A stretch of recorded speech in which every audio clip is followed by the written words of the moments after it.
ஒரு விவாகரத்துக்காக ஒரு இது அப்ளை பண்றாருன்னா, அவருக்கு அந்த அளவுக்கு ஏதோ ஒரு பாதிக்கப்பட்டிருக்காரு. அல்லது ஏதோ ஒரு ஈகோ பெருசா டச் பண்ணியிருக்கு அவர. ஈகோவ யாரோ டச் பண்ணியிருக்காங்க. அதுக்காக தான் அவர் வந்து இது விவாகரத்துக்கு அப்ளை பண்ணியிருக்காரு. ஆனாலும் கூட அம்மாவா, கணவரா வரும்போது சில நேரங்கள்ல மனைவிகள் வந்து அம்மா பக்கமே சாயறதும் உண்டு. ஏன்னா இவருக்கும் அதே மாரி அம்மா பக்கம் அவங்க சாயலாம். அம்மா தரப்புல எதுவும் சொல்றத கொஞ்சம் கேளுங்களேன்னு சொன்னாலே, அதாவது இவருடைய ம இமேஜ், அதாவது இவருடைய இத இது பண்ண கிள்ளி விடுறது தானே. அத கொஞ்சம் ஒரு டேமேஜ் பண்ற மாரி தான். அத கொஞ்சம் ஒரு அவமானப்படுத்துற மாரி ஒரு விஷயம். அந்த நடிச்ச அந்த ஹீரோயினுக்கும் இவருக்கும் உள்ள ஒரு பெரிய கெமிஸ்ட்ரி இருந்தது.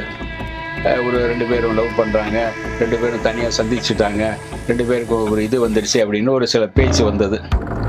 இத காரணமா காட்டி அவங்க மாமியார் வீட்லயே, அவங்க வீட்லயே பேசியிருக்கலாம். இவர கொஞ்சம் அப்படியே கொஞ்சம் கட் பண்ணிருக்கலாம். கிட்ட இந்த இதுல வந்து நிம்மதியா கரெக்ட்டா டிராவல் பண்ண முடியாது.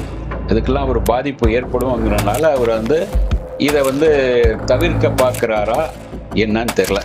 அநேகமா அதுக்கான காரணங்கள் இன்னும் கூடிய சீக்கிரத்துல வரலாம். வணக்கம் சார். வணக்கம். சொல்லுங்க சார். இப்போ லேட்டஸ்டா ஒரு பரபரப்பான தகவல் என்ன அப்படின்னு பார்த்தீங்கன்னா, ஜெயம் ரவியும் அவங்க மனைவியும் வந்து பார்த்தீங்கன்னா விவாகரத்து செய்ய போறாங்க அப்படிங்கிறது. இதுல எந்த அளவுக்கு உண்மைத்தன்மை இருக்கு சார் இதுல? ஏறக்குறைய உண்மை இருக்கு. 2 பேர் அவரு அப்ளை பண்ணிட்டாரு. ஜெயம் ரவி அப்ளை பண்ணிட்டாரு. அவங்க வந்து அவங்க இன்னும் அப்ளை பண்ணல. அவர் வந்து ஒரு 2 நாள் முன்னாடி தான் அவரு அவருடைய விவாகரத்துக்கான இத வந்து அப்ளை பண்ணியிருக்காரு. அநேகமா இன்னும் ஒரு வாரத்துல வந்து அந்த விஷயங்கள் வந்து மீடியாக்குள்ள வரலாம். அது வேற வரலாம் மீடியாக்குள்ள. அவங்க தரப்புல வந்து இன்னும் தரல. அநேகமா அவங்களும் ஒரு ஒரு வாரத்திலேயோ ஒரு அடுத்த மாசமோ அவங்க என்ன முடிவு பண்ணி குடுக்கலாம். அதுக்கு பிறகு இவங்க வந்து எந்த அளவுக்கு இவங்களுக்குள்ள இந்த நல்ல புரிதலோடு தான் இருக்காங்க. ஆரம்பத்திலேருந்து ஒரு கல்யாணம் பண்ணிட்டாங்க. நல்ல சந்தோஷமா தான் இருந்தாங்க. 2 குழந்தைகள் இருக்கு. நல்ல அழகான 2 குழந்தைகள் இருக்கு. அழகா தான் வாழ்க்கை ஓடிட்டு இருந்தது. இப்போ ஏன் இதுக்கான விவாகரத்துக்கு என்ன காரணம்? திடீர்னு ஏன் ஜெயம் ரவி அந்த முடிவு எடுத்தார்ன்னு தெரியல. அதுக்கான காரணங்கள் அவங்க தரப்புலேருந்து பெருசா இன்னும் வெளிய வரல. இது போக போக சில விஷயங்கள் வந்து கொஞ்சம் போக போக தான் உங்களுக்கு அத பல ஆட்கள் மூலமா வெளிய வரும். இனிமே இதுக்கான விஷயங்களும் வெளிய வரலாம். அதே மாரி ஆர்த்தி தரப்புலேருந்து அவங்கள இன்னும் ஒண்ணும் இது பண்ணல. ஆ விவாகரத்துக்கான இத இன்னும் அப்ளை பண்ணல. அநேகமா அவங்களும் பண்ணுவாங்க. அவங்க தரப்புலயும் அது அவங்களுடைய என்ன கோரிக்கை அல்லது என்ன எதுக்காக இது பிரிதல் என்ன அப்படின்னு இனிமே தான் விஷயம் வரணும். ஆனா அவர் பிரிய போறதுங்கிறது உண்மையான ஒரு சம்பவம் தான். அதுக்கான நோட்டீஸ்லாம் இது குடுத்தாச்சு. அப்ளை பண்ணிட்டாச்சு. ஆரம்ப காலங்கள்ல வந்து பார்த்தீங்கன்னா, ஜெயம் ரவி அவங்க அப்பா, அம்மா கூட இருந்தாரு. அதுக்கப்புறமா செப்பரேட் ஆகி அவங்க மாமியார் வீட்டுக்கு வந்துட்டாங்க. ஆமா. இதுவும் ஒரு காரணம் சொல்லப்படுது அப்படிங்களா சார்? ஆமா. மாமியார் வீட்ல வந்த பிறகு கொஞ்சம் அப்படியே மருமகனுக்கான ஒரு இது. அதே சமயத்துல அப்பா கூட கொஞ்சம் டச்ல தான் இருந்தாரு. அப்பா கூட எல்லா வகையிலும் கொஞ்சம் உங்கள கதை கேட்கறது, அவருடைய அண்ணன், அப்பா இவங்கலாம் அந்த கதை கேட்கறதுல கொஞ்சம் இவருக்கு கொஞ்சம் இவர் தான் அங்க கதை ஒரு கட்டத்துல அவங்க அப்பா தான் அதிகமா கதை கேட்டுட்டு இருந்தாரு. அவருடைய கதைகள். அதுக்கு பிறகு இவருடைய அண்ணன் கேட்டாரு. ஏன்னா இவருக்கான ஒரு நல்ல கதைகள் அவர் கொஞ்சம் சூஸ் பண்ணணும். சக்சஸ் பண்ணணும் அப்படிங்கிற ஒரு எதிர்பார்ப்பு அவங்ககிட்ட இருக்கு இல்லையா? அதனால அவங்க அப்பா சில கதைகள் கேட்டு அவர் கேட்டாருன்னா கொஞ்சம் கரெக்ட்டா சொல்லுவார். மற்ற ஆட்கள் மாரி ஒரு ஏறக்குறைய ஒரு சினிமால அவருக்கு வந்து ஒரு 30, 40 வருட அனுபவம் இருக்கு. அதனால இந்த படம் ஓடும், ஓடாது. இந்த கதை சக்சஸ் ஆகும். இந்த கதை சக்சஸ் ஆகாது. இந்த கதையில இதெல்லாம் மாத்தலாம். இப்படி பண்ணா இன்னும் கொஞ்சம் அழகா இருக்கும், நல்லா இருக்கும்னு கரெக்ட்டா சொல்லக்கூடியவர். ஏன்னா அவர் பண்ண படங்கள்லாம் பார்த்தீங்கன்னா, ஒரு 10, 20 படங்கள் தயாரிச்சிருக்காரு. தெலுங்குல ஒரு 4, 5 படம் இவரு சிரஞ்சீவி வச்சு சூப்பர் டூப்பர் ஹிட்டா 2 படம் பண்ணியிருக்காரு. இன்னும் பல தெலுங்குல நிறைய படம் பண்ணியிருக்காரு. தெலுங்குலேருந்து நிறைய படங்கள வந்து இங்க மொழி மாற்றம் பண்ணது அவர் தான் அதிகமா. 90கள்ல அதிகமான படங்கள் மொழி மாற்றம் பண்ணி தெலுங்குலேருந்து ரிலீஸ் பண்ணியிருப்பார். அப்பொழுது அவர் டிஸ்ட்ரிபியூட்டராக, ஒரு தயாரிப்பாளராக, ஒரு டைரக்டராக, ஒரு கதை வசனகர்த்தாவாக எல்லாமே அவருக்கு தெரியும் அப்பாவுக்கு. இந்த சினிமாவுக்குள்ள எடிட்டரா இருக்கிற பட்சத்துல உங்களுக்கு எடிட்டருக்குரிய தன்மைகள் நல்லா இருக்கு இல்லையா? இந்த எங்கே கட் பண்ணணும், எங்கே செட் பண்ணணுங்கிறது அந்த கதைக்கான இது உண்டு. அதனால அவரு வந்து அவருடைய கதை கேட்டு பையனுக்காக பண்ண படங்கள் எல்லாமே சக்சஸ் தான். ஜெயம் ரவி பண்ண படங்கள் பெரும்பாலான ஒரு கதை கேட்டதெல்லாம் சக்சஸ் ஆயிருக்கு. 1, 2 படங்கள் கொஞ்சம் லேசா கொஞ்சம் மாறி இருக்கும். ஆனாலும் கூட அது ஓரளவு கொஞ்சம் கமர்ஷியலா போயிருக்கும். பெருசா ரொம்ப பெரிய போனதெல்லாம் சில படங்கள் உண்டு. தனி ஒருவன், இன்னும் உங்களுக்கு நிறைய படங்கள் இருக்குது. ஒரே நேரத்தில் ஒரு 2 வருஷம் முன்னாடி பார்த்தீங்கன்னா ஹாட்ரிக் அடிச்சிருந்தார். அதுக்கு பிறகு போன வருஷம் பார்த்தீங்கன்னா 2 சக்ஸஸ் கொடுத்துருந்தார். இந்த வருஷம் வந்து இனிமேல் தான் அவருடைய சக்ஸஸ் வரணும். போன வருஷம் அவருடைய மாமியார் 3 படங்கள் அவர் வச்சு தயாரித்தாங்க. அதில் ஒரு படம் பெரிய பிளாக் பஸ்டர், நல்ல ஹிட்டு. இப்போ சைரன், கடைசியாக வந்த சைரன் வந்து பெரிய அளவில் இல்லை, இருந்தாலும் கூட அது ஓகே, கொஞ்சம் கை கடிக்கல, அது ஓகே போயிடுச்சு. அதான் மாமியார் வீட்டில் இருக்கிறனால, மாமியார் வீட்டில் இருந்தாலும் கூட இவர் வந்து சில இடங்களில் வந்து மாமியார் வீட்டுக்கு போன பிறகு சில பிரச்சனைகள் வரதே உண்டு. என்னென்னா, உங்களுக்கு ஜிவி பிரகாஷுடைய விவாகரத்துக்கான முக்கிய காரணமாக இருந்தது அவங்க மாமியார் தான். ஏன்னா அவர் சம்பாதிச்ச பணத்தை அவங்க பொண்டாட்டி ஆட்டையை போட்டு மாமியார் வீட்டில் தான் கொண்டு போய் சேர்த்துட்டு இருக்காங்க. இவர் கஷ்டப்பட்டு சம்பாதிச்ச பணத்தை அப்படியே இவங்க வந்து ஆட்டையை போட்டு, அல்லது எடுத்து உரிமை, மனைவிங்கிற உரிமை இருக்கிறதுனால எடுத்துகிட்டு போகலாம். ஆனால் எங்கேயோ சேர்க்குற மாதிரி இருக்குல்ல, இவர் கஷ்டப்பட்ட பணமெல்லாம் அந்த மாதிரி போயிட்டுருக்குங்கிற ஒரு இதில் வச்சு தான் அவருக்குள்ள ஒரு வேறு சில காரணங்களுக்காக அவர் வந்து அதை பிரிய ஆரம்பித்தாது. இங்கேயே அந்த மாதிரி நடக்குதா என்னன்னு தெரில. இவர் சம்பாதிக்கிற பணம்லாம் அவங்க மனைவி விட்டு தானே வந்தாகணும், மனைவி அவங்க வச்சாகணும், அல்லது அங்கேருந்து போகுதா என்னன்னு தெரில. ஆனால் இவருடைய மாமியார் வந்து ஒரு சுஜாதா விஜயகுமார் ஒரு நல்ல அவங்க வந்து நல்ல ஒரு வசதியானவங்க தான். நிறைய டிவி சீரியல் நிறைய பண்ணிகிட்ருக்காங்க, படங்கள் நிறைய பண்ணிகிட்ருக்காங்க. அதனால் வந்து இவர்கிட்டேருந்து பணத்துக்காக இது பண்ணாங்கன்னு சொல்ல முடியாது. மாமியார் வீட்டில் இருக்கும்போது சில நேரங்களில் ஏதாச்சும் பேச்சுக்கள் வரலாம். சமீபத்தில் உங்களுக்கு இந்த படம் பொன்னியின் செல்வனில் நடித்தார்.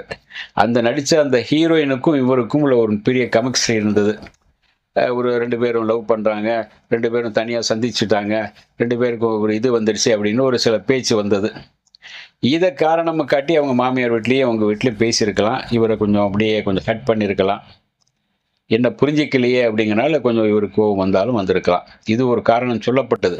இது உண்மைதானான்னு நமக்கு தெரியாது. இப்படி ஒரு காரணமும் உண்டு.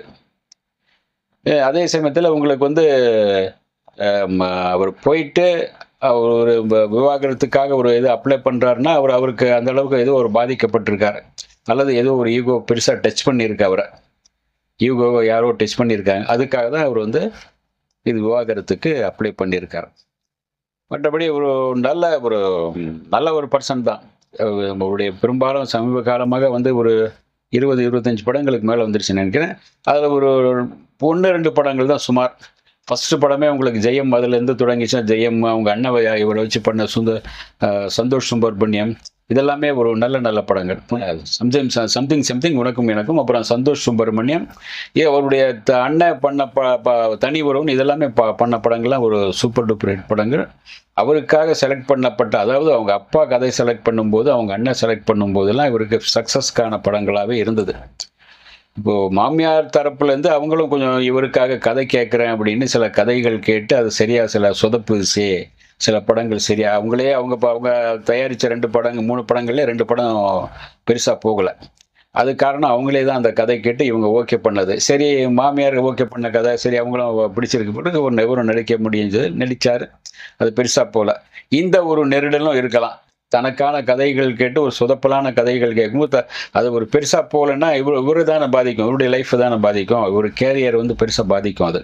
அதை கொஞ்சம் ஒரு மைண்டில் வச்சுக்கலாம். ஏன்னா அதுவும் கொஞ்சம் அப்படி சொல்லப்படுது. அது நிஜம்தானா அப்படிங்கிறத விசாரிக்கும் போது ஒரு சிலர் அப்படி சொல்கிறாங்க. ஆனாலும் கூட ஒரு பெண் கொடுத்ததுனால, ஒரு மாமியார் வீட்டில் இருக்கிறனால இந்த மாதிரி இதுகள்லாம் இருக்குது. இதை தாண்டி வரணும் அப்படின்னா நீங்கள் தனியாக வெளியே வந்தால் தான் உண்டு அப்படின்னு நினைக்கிறாரோ என்னன்னு தெரியல, நினைக்கலாம். ஆனால் 2 குழந்தைங்க இருக்குது. அந்த குழந்தைங்களை இவர் தான் வளர்த்தாலும் வளர்க்கலாம். ஏன்னா அவருடைய 2 பேரும் நல்லா பாசத்தோடு அப்பா கிட்ட பாசமாக இருக்காங்க. அப்பாவும் அவர் மேலே ரொம்ப பிரியமாக இருக்கார், பசங்க மேலே. அம்மாவும் நல்லா பிரியமாக இருக்காங்க. அவங்க ஒய்ஃப் வந்து இவர் மேலே நல்ல லவ்வாக தான் இருக்காங்க, பிரியமாக தான் இருக்காங்க. ஆனாலும் கூட அம்மாவாக கணவராக வரும்போது சில நேரங்களில் மனைவிகள் வந்து அம்மா பக்கமே சாயறதும் உண்டு. ஏன்னா இவருக்கும் அதே மாதிரி அம்மா பக்கம் அவங்க சாயலாம். அம்மா தரப்பில் எது சொல்கிறத கொஞ்சம் கேளுங்களேன்னு சொன்னாலே, அதாவது இவருடைய இமேஜ், அதாவது இவருடைய இதை இது பண்ண கிள்ளி விடுறது தானே, அதை கொஞ்சம் ஒரு டேமேஜ் பண்ணுற மாதிரி தான், அதை கொஞ்சம் ஒரு அவமானப்படுத்துகிற மாதிரி ஒரு விஷயமா போயிடும். அதனால் அதுவும் ஒரு யோசிக்கலாம். அந்த மாதிரியும் சில பல தரப்பில் யோசிக்கலாம். ஏன்னா வந்து ஒரு பரபரப்பாக போயிட்டு இருக்கிற ஒரு ஹீரோ, அவருக்கு வந்து இந்த மாதிரி சில சின்ன நெருடல்கள், சின்ன நெருக்கடிகள், சின்ன இந்த வாக்குவாதங்கள் வரும்போது அது உங்களுக்கு வந்து அவருடைய எடுத்துக்கிட்ட அந்த இதில் வந்து நிம்மதியாக கரெக்டாக ட்ராவல் பண்ண முடியாது. இதுக்கெல்லாம் ஒரு பாதிப்பு ஏற்படும்ங்கிறனால அவர் வந்து இதை வந்து தவிர்க்க பார்க்குறாரா என்னன்னு தெரில. அநேகமாக அதுக்கான காரணங்கள் இன்னும் கூடிய சீக்கிரத்தில் வரலாம். இன்னும் ஒரு 10 நாள் 20 நாளுக்குள்ள பல தரப்புல வரும் இல்லையா? பல பேர் பேச ஆரம்பிக்கும் போது, ஆமா இது இருக்கும், அது இருக்கும்னு பேச ஆரம்பிப்பாங்க. அந்த நேரத்துல கொஞ்சம் வெளியே வரும். பார்க்கலாம். ஆரம்ப காலத்துல அவங்க அப்பாவோட ப்ரொடக்ஷன்ல நடிச்சிட்டு இருந்தார்ல சார்.